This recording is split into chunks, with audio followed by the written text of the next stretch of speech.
What have you got in store for us today? Oh, we have a plethora of topics this evening.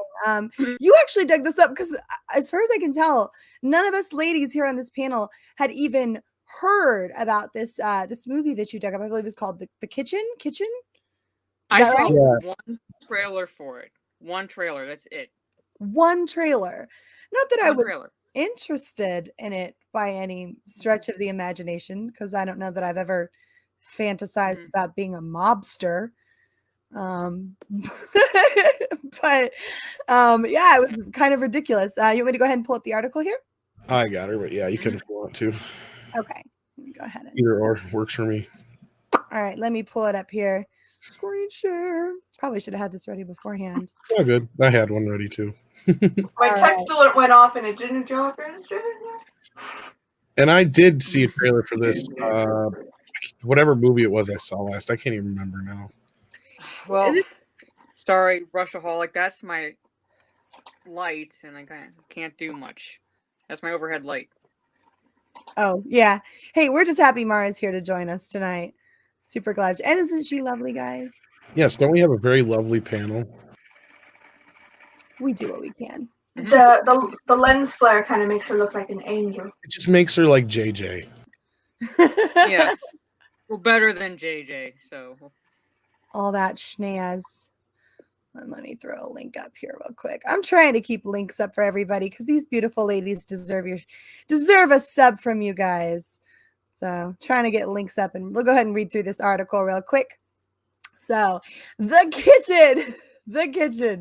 This is I'd never even heard of it. Like I said, why audience rejected a serious Melissa McCarthy and Tiffany Haddish movie.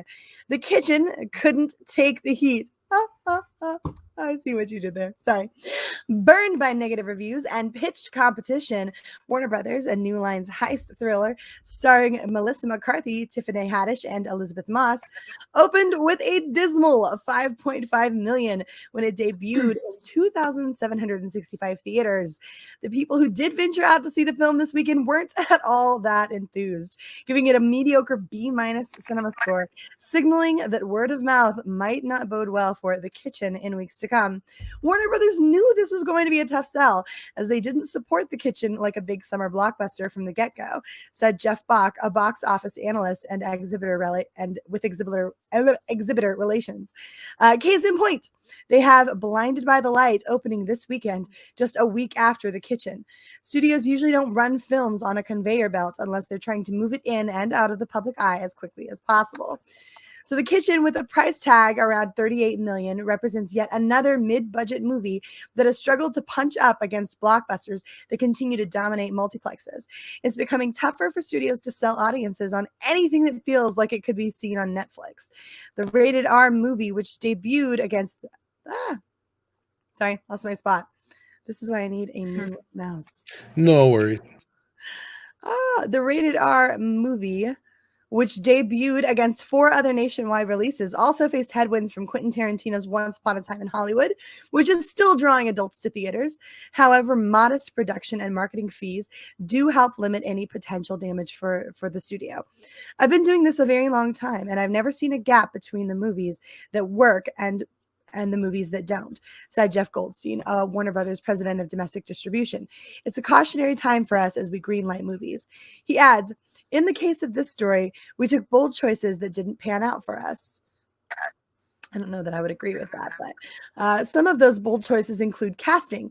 Critics praised the leading ladies, but having the comedic powerhouse like McCarthy and Haddish play against type by taking on serious roles proved to be a lot to ask of audiences, who were still expecting something lighter from the 2 funny women.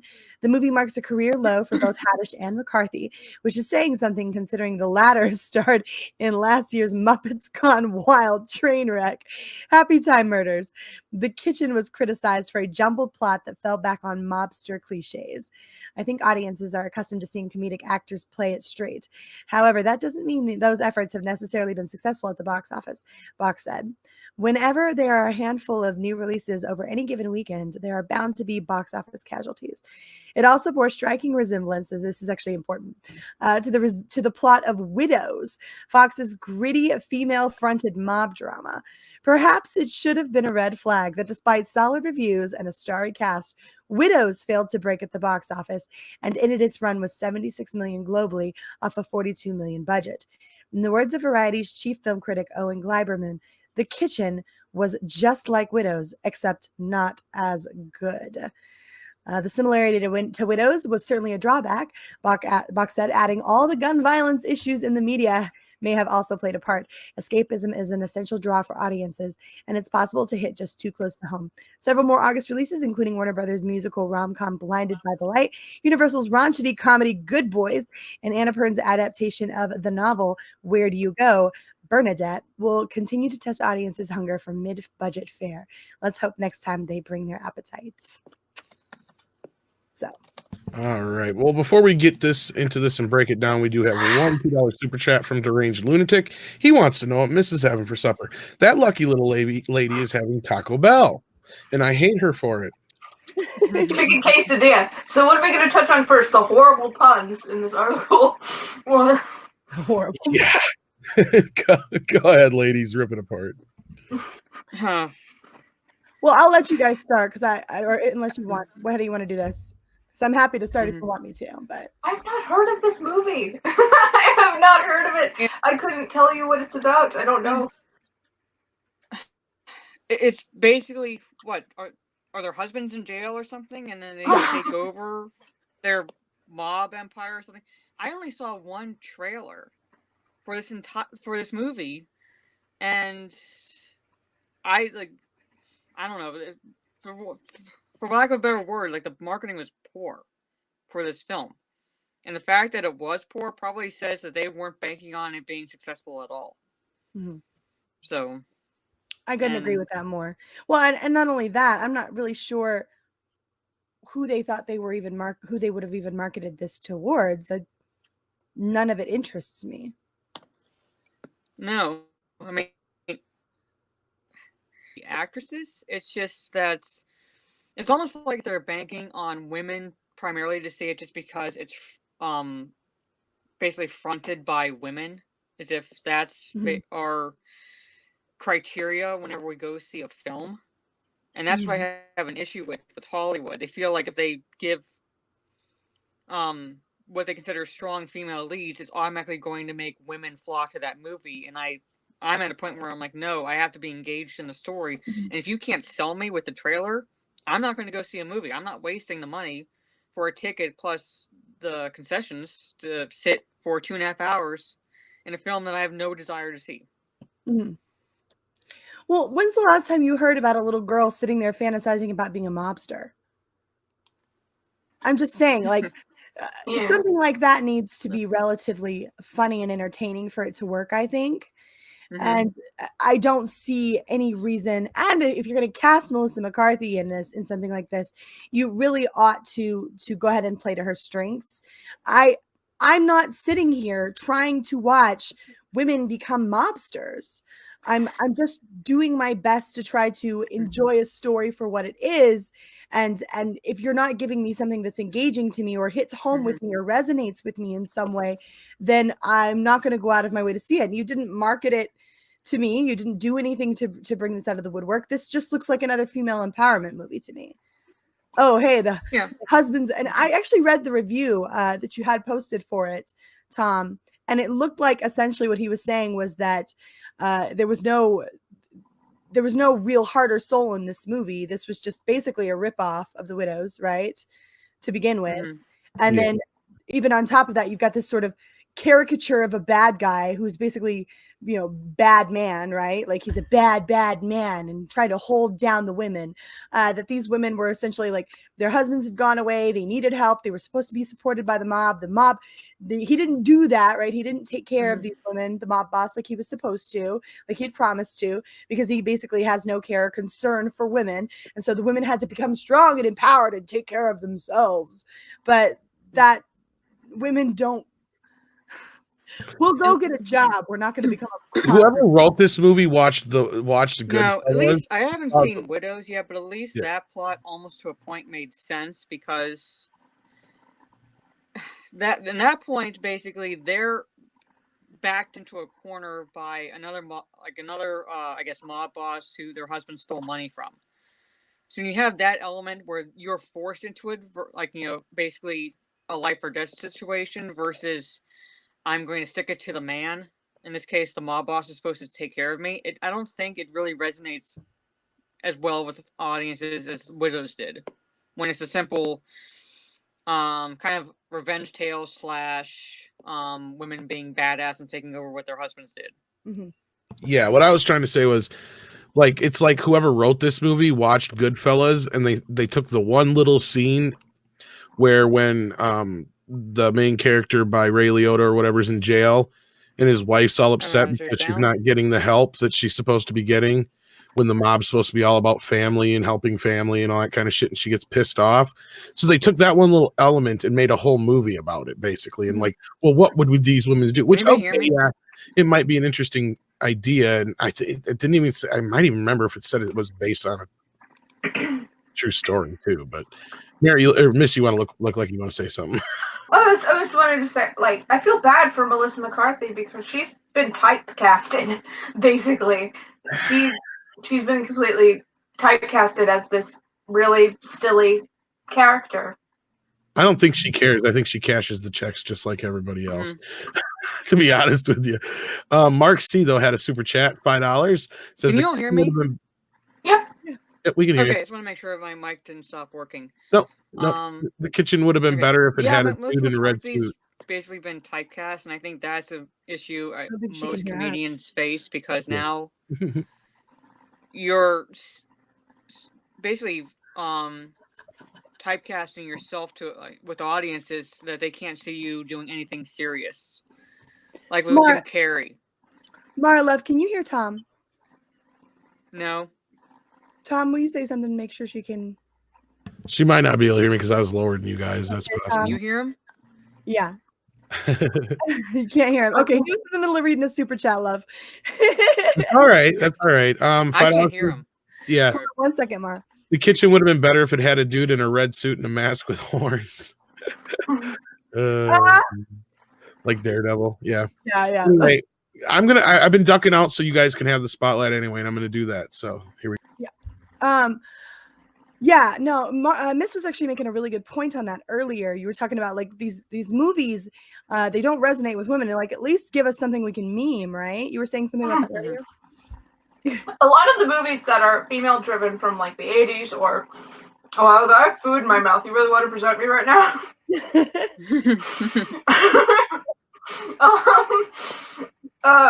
Are quotable.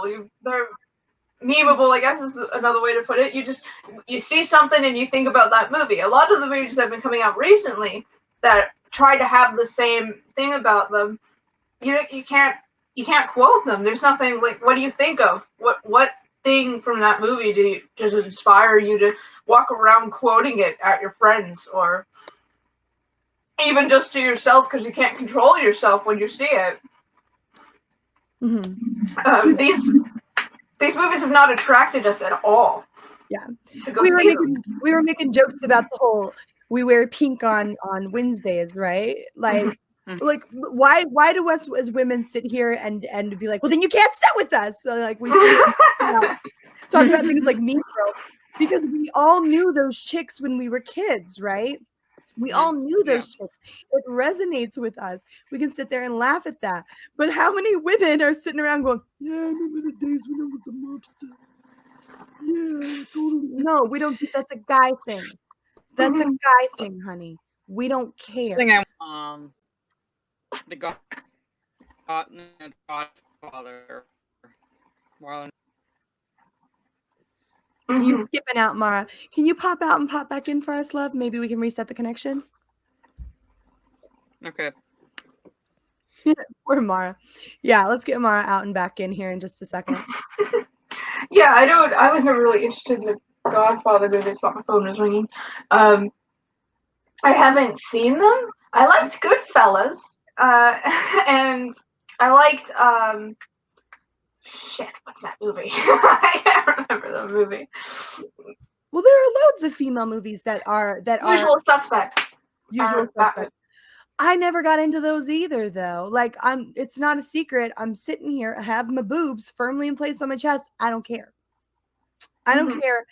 Like, I'll watch a movie like that with, with a guy if I feel the need to, but mostly it's just a level of placating when it comes to being around men and watching sort of men fare or whatever.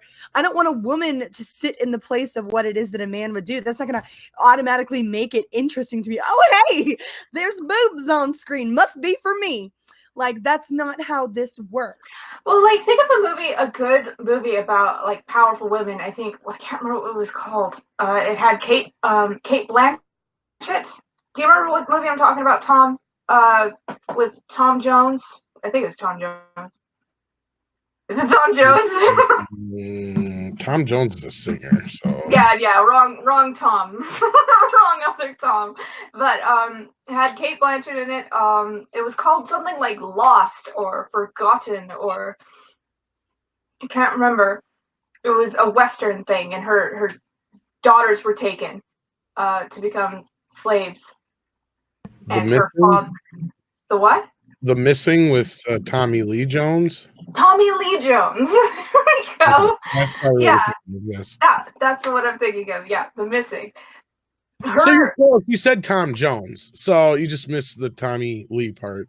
Tommy Lee Jones. There you go. So you're close. Tommy Lee Jones. With Tommy Lee Jones, have you seen that, Mary? The Missing? I haven't. No. Like, you know me. I'm just like, if it's shoot 'em up, bang bang gun, I don't care. But the situation that she is in is very unique, and it makes sense that she becomes this badass sort of. I don't want to say gunslinger. She wasn't exactly a gunslinger, but her father went with her to go find her daughters who were taken, and she became this tough badass chick. And because of the time she was in, and because of the situation and who she was as a person, she became a badass. And you related with her. You related with her situation, and and it wasn't like masculine in a sense. Didn't It was feel just ham-fisted in or whatever. Yeah. And that's the problem with these situations is they feel so ham-fisted. They just shove women into these roles because it's a woman, right? So it's a woman. It must somehow make sense. If you shove this woman into this role, then that automatically makes it good. I don't like this whole trying to make women masculine or something like that. Like they do this on a regular basis where they take women and they shove them into roles because that's empowering for women, right? Like if you just take a woman and shove her into a role that's stereotypically a male role, then that somehow is empowering to a woman. No, you have to make it resonate with us on a personal level. Otherwise, our interest is not there. Can